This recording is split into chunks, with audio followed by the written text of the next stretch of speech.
J'ai dit, madame la.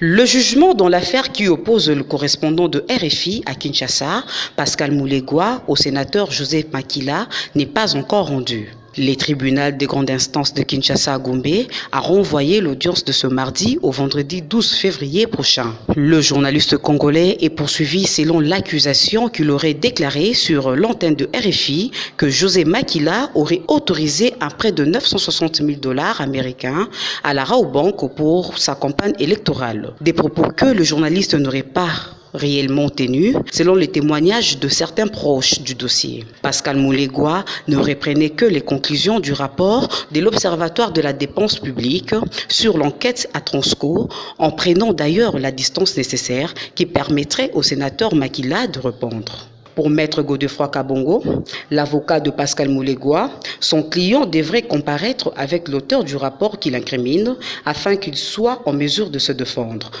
L'exception que nous avions soulevée de la violation de l'article 67, c'est-à-dire le fait que le parquet n'a pas entendu les auteurs du rapport de l'ODEP et ne les a pas poursuivis alors qu'ils étaient visés par la plainte, et que M. Pascal a seulement relayé les rapports de l'ODEP, cela n'est pas une question de forme, c'est une question de fond, parce que pour que M. Moulegua puisse se défendre, il devra se baser sur le rapport.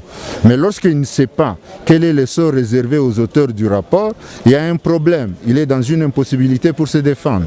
Ici est de signaler que le journaliste Pascal Moulegua comparaît en étant libre et bénéficie de l'assistance judiciaire et du soutien de l'ONG Journalistes en danger. Cette ONG s'est saisie de cette affaire pour avoir de l'éclairage et souhaite que ces journalistes congolais soient relâchés sans condition pour l'intérêt de la liberté d'expression.